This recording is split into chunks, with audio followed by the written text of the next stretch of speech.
now we've got to the end of our months of joy. But that doesn't mean you have to stop being joyful, okay?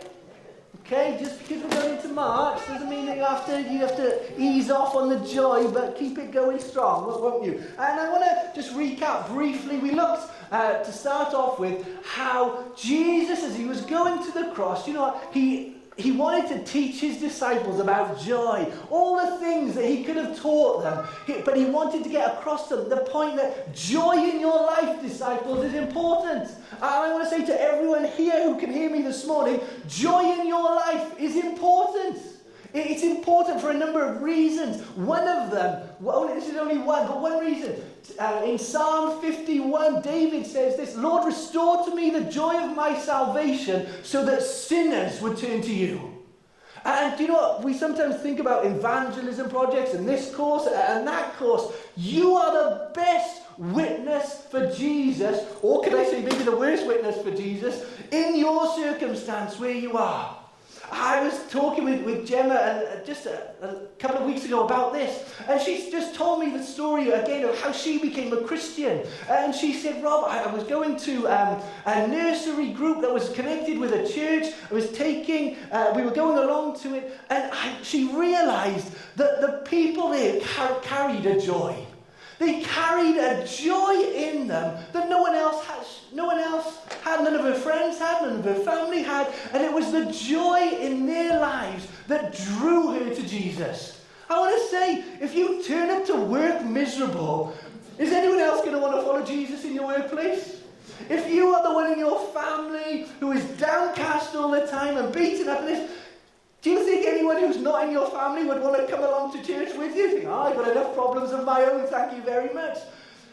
Joy is important, that's what I'm saying. Joy is really important. Not just joy to minister to other people, but also having joy in trials. James chapter 1 says, consider it pure joy, my brothers, when you endure trials of many, many kinds. And hey, we all go through trials, don't we? One thing that's guaranteed in life, that you'll go through trials. You'll go through trouble, you'll go through setback. Who was it who said, pain is inevitable, but misery is optional? Pain is inevitable in life, but misery is optional. And as we go through trials, as we go through difficult seasons, folks, we've got to have something in us that is able to stand against everything that comes against us, and say, hey, even though I'm walking through this, I've got a God who's on my side. Even though I'm walking through this situation, I didn't think so. Hey, I've got a God who's got plans and a future for me. And I just want to go on a little bit this morning. I want to title it this morning, it's our choice to rejoice. We've got a choice to rejoice and be glad, or a choice to be miserable. There's always two kinds of rejoicing. There's a rejoicing, I think, that just comes naturally, maybe when things are going well. There's the rejoicing that when Wales haven't been beaten and nilled again. There's the rejoicing that we get when we hear good news, or when we come into maybe a place like this and we think, oh, God, you're great. But there's another level of joy, another level of rejoicing. And that rejoicing requires effort. That rejoicing requires effort. You go to Galatians 5, and Galatians 5 likens joy joy is one of the fruits of the Spirit. And you know what? With fruit, what have you got to do? You've got to nurture it. You've got to prune it. You've got to tend to it. You've got to water it. You've got to make sure it's got light. And in some ways, we've got to do that with our joy. We've got to pay particular attention, because the enemy is after your joy.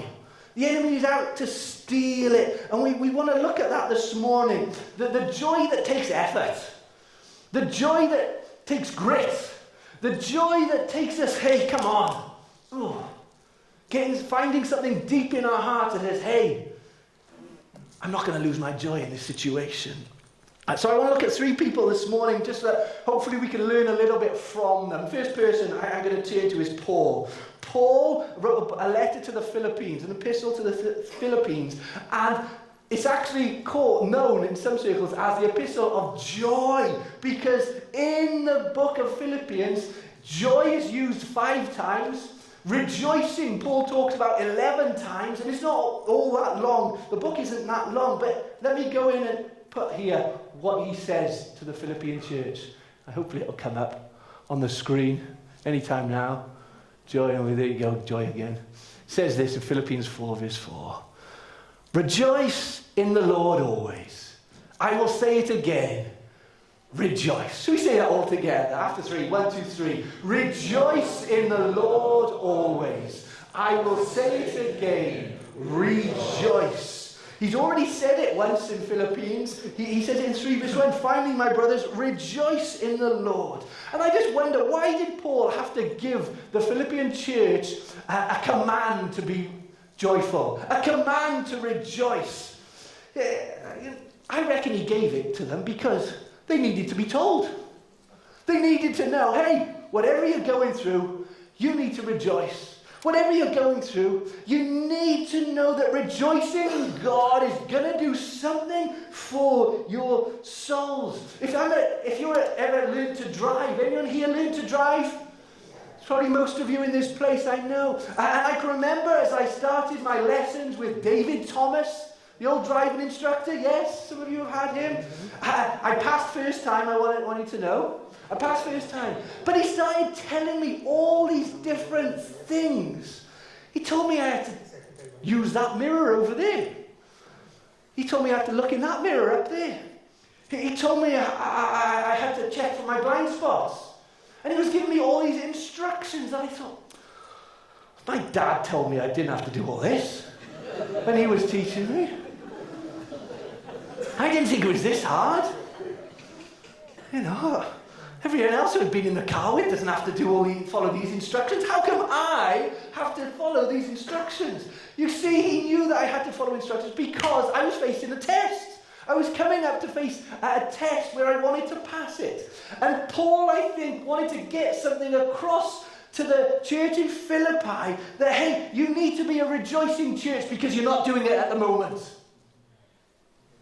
You need to be a rejoicing, joyful church because you're missing out on something that God has for you in this time because you're not rejoicing. And if you go a little bit deeper into what was going on in Philippi at the time, it's a little bit unique because it says that there were divisions in the church. There were two ladies, and I can't even say their names properly because the Greek names are old-fashioned names, but they were causing divisions in the church because some people wanted this, some people wanted that, some people wanted a shorter service, some people wanted a longer service, some people wanted more preaching, some people wanted more worship, maybe some people wanted more tea and coffee before the service, maybe some people wanted better cakes after the service, I don't know.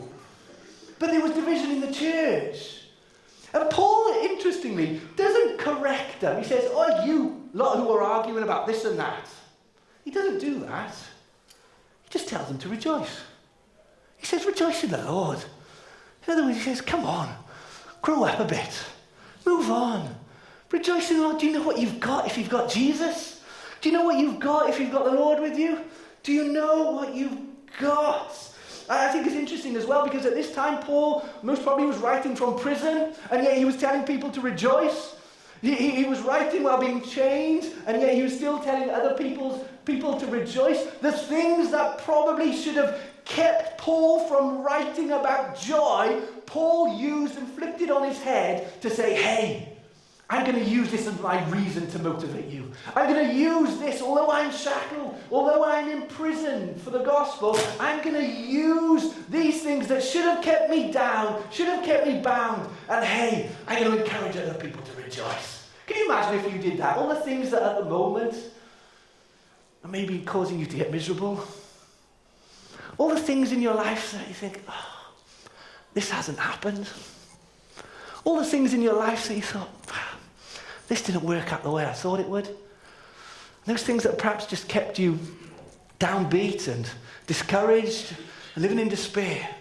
Can you imagine if you used those things to turn it around and say, hey, because of all this stuff, hey, because of all these things that haven't happened as I thought they were going to happen, hey, because of all these prayers that haven't been answered in the way I thought they were going to be answered, I'm going to rejoice all the more.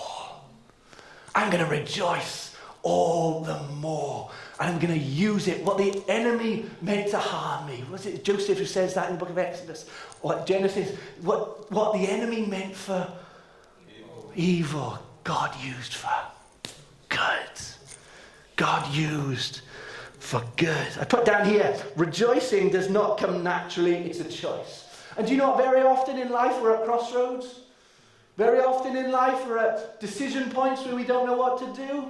And I think with our joy, that is very often what happens. We're very happy to take the misery route in life. We're very happy to take the things that just allow us to go down a route of despair and being overcome. But hey, we got to choose joy.